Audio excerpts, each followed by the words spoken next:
알쏭달쏭 이슈 체크 시간입니다. 첫 번째 이슈 바로 만나볼까요? 여인사들의 님비, 정부의 공공임대주택을 포함한 대규모 주택 공급 방안에 대해서 정작 여당인 더불어민주당 내부에서 이 반발이 좀 속출하고 있다고 합니다. 마포와 과천 등 신규 택지의 대상이 된 서울과 수도권 지역의 지자체장들이 정부의 일방적인 발표에 좀 난색을 표한 건데요. 각 지역의 지자체장들이 공급 대책에 반대 의사를 내비치는 이유가 뭘까요? 궁금해지네요. 그러죠. 우리가 네. 보면 일단은 그 지자체에서는 네. 무조건 아파트만 많이 지으면 네. 좋지 않겠냐. 왜 우선 당장은 현 정부 방침은 네.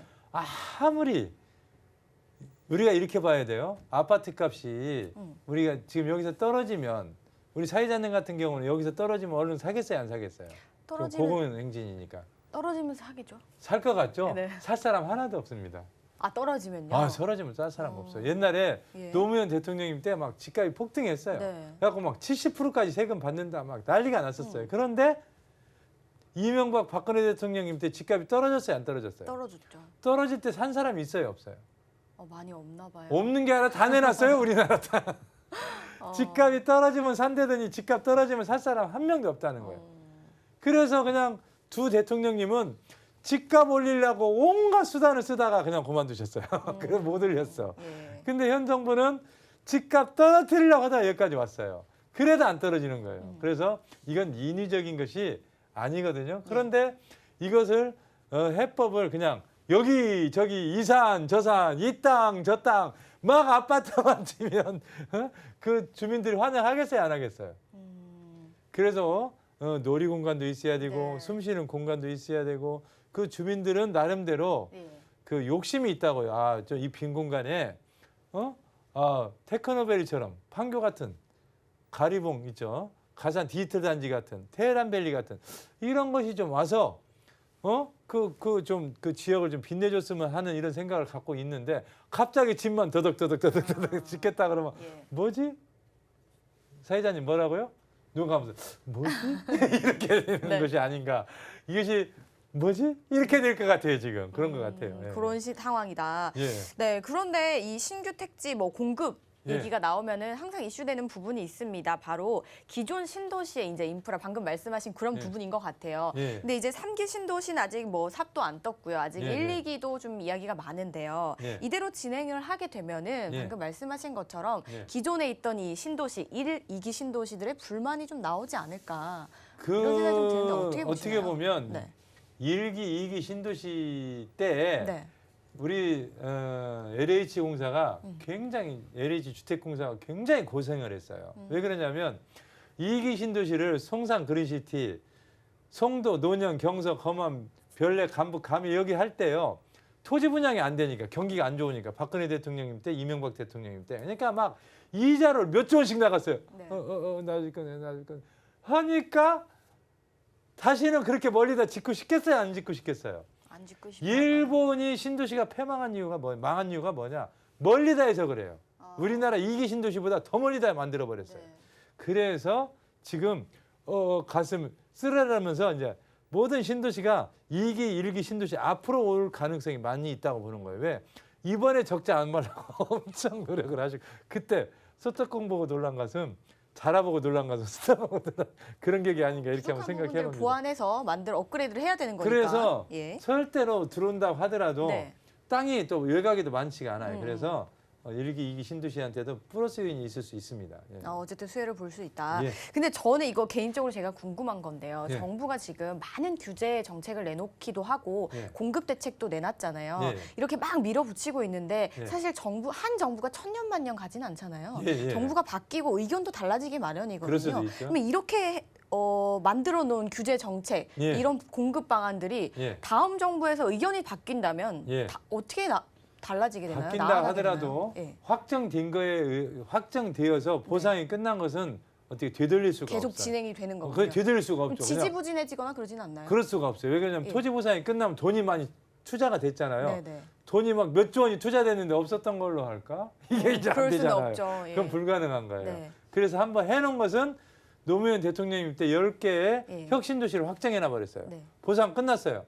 세종시 해놨어요. 그거 빠꾸 할 수 있어요? 없죠. 그렇게 되는 거예요. 그래서 빠꾸는 불가능하다. 예. 다음 정부가 들어와도 단 현 정부와 상관없이 집값이 오르는 거예요. 네. 왜 그러냐면 이것을 올리고 싶은 그 대단했던 그 두 대통령께서 그걸 올리려고 했는데도 뭐 1가구 2주택자 세금 안 받는다기도 안 올랐잖아요.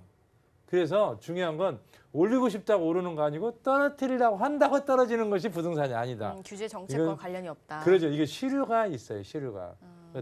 대세 상승이죠. 예. 태풍이 여기서 뭐 그물 친다고 뭐 태풍이 오다가 안 와 이럴 수는 없잖아요. 네네, 알겠습니다. 예, 정부의 정책이 뭐 절대적으로 상관이 없는 건 아니겠지만 꼭 그 규제와 정책 때문에 집값이 이렇게 상승 흐름을 타진 않는다라고 좀 말씀을 해주시니까 한번 정리해 보도록 하고요. 다음 이슈 체크해 볼게요. 50층 줄게 50% 다오. 네, 어떤 내용인가 한번 볼게요. 정부가 재건축에 LH나 SH가 참여할 경우에 용적률을 최대 500%를 높여준다고 합니다. 층수도 50층까지 좀 풀어준다라고 했는데요.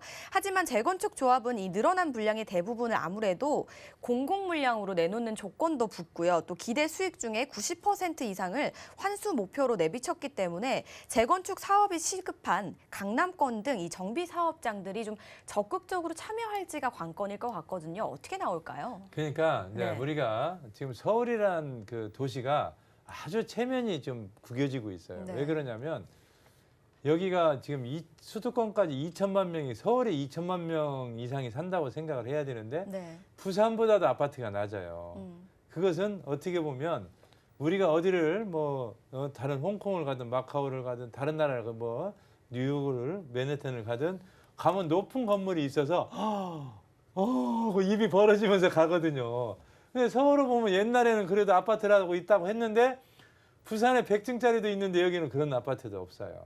그래서 될 수 있으면 높이 지을수록 조망권 오히려 더 덜 가려지고 오히려 더 이쁜 건물들을 지어져서 서울에 유리할 수 있어요. 공급도 늘고. 그러죠. 공급도 늘고. 예. 그런데 재건축 당사자들은 땅을 갖고 있다가 갑자기 국가가 그냥 거기서 그냥 개입을 해가지고 네. 공짜로 이제 나는 공짜로 절반 똑같이 먹자 이러면 이제 재건축 뭐지 이렇게 이제 그죠. 그럴 거 아니에요. 예. 그래서 뭐지 그러지 말고 시원하게 그러면 조금 더 마진 줄게. 네. 그래서 좀 이렇게 협의를 잘해서 한다 그러면 용적률을 많이 높이는 것은 네. 땅을 만들 수는 없잖아요.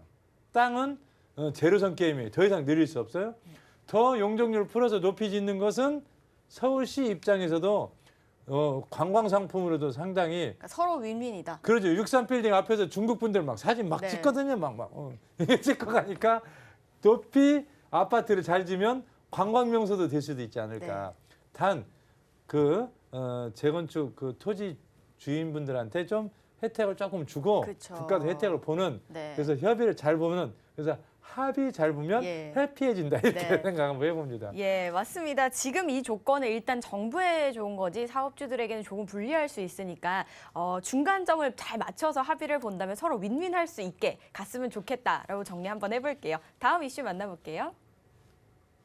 마용성 넘어 광용성입니다. 자, 광이 붙었습니다. 정부의 고강도 부동산 대책과 공급 방안이 줄을 잇는 가운데 서울 아파트 가격의 상승세 역시 멈추지 않고 쭉쭉 올라가고 있습니다.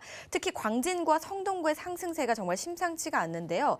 광진구는 마포구를 앞질렀다고 해서 앞에 광이 좀 붙은 것 같아요. 그 이유를 한번 알아볼 텐데요. 광진구의 개발 호재가 좀 많이 기다리고 있어서 그런 걸까요? 아니면 다른 이유가 있는 걸까요? 그래서 네. 우리가 이제 아파트가 오르는 것은 막 서울에는 큰 호재라는 것이 막 이렇게 준비되는 것은 아니고 네. 지금 그쪽 광진구 쪽으로는 그 건너편에 보면 잠실 있잖아요. 잠실 롯데타워가 들어오고 있잖아요. 바로 옆이죠. 그러죠, 예. 그러죠. 그러니까 우리가 강남 앞에 보면 한남 뭐 이쪽 용산 쪽에 인기 있었다면은 그 건너편이잖아 마산, 네. 저 마용성이. 그래서 그랬듯이 광진구가 뜨는 것은 그 앞에 지금 잠실이 커지면서 거기 그 광진구가 뜨는 거지. 그 잠실권의 수혜를 받는 거군요. 그러죠. 그쪽에 강남의 기운을 받는 거예요. 그리고 예. 아차산의 기운을 아차하고 받아서 그런 네. 거예요. 아차 이렇게 받아서. 예, 그렇게 보면 광진구가 그 사이에 있긴 하네요. 그러죠. 네네. 그래서 그 남쪽의 영향이 위로 올라온 거예요. 네. 그렇게 보셔야지 뭐 그 위 강북 그 광진구 자체에 뭐 큰 뭐 이렇게 뭐가 있었던 것은 아니다. 네. 마포가 인기 있었던 것은 여의도 그쪽 일대에 기운이 마포로 뻗친 거고 또 한남동이나 이쪽은 강남의 기운이 뻗친 거고 그 지역은 이렇게 뻗친 거다. 이렇게 한번 정리를 한번 해볼 수 있겠습니다. 알겠습니다. 광진구에 뭐 특별하게 대형 호재가 있는 건 아니고 뭐 잠실, 현재 많은 개발이 된 잠실이나 또 강남과 가깝기 때문에 그런 수혜를 받아서 훈풍이 같이 불어오는 거다라고 한번 정리해 보도록 하겠습니다. 이슈 체크 여기서 마무리해 보도록 할게요. 혹시나 오늘 이야기 좀 부족하신 분들을 위한 세미나 자리, 상담 자리 안내해 드리도록 하겠습니다.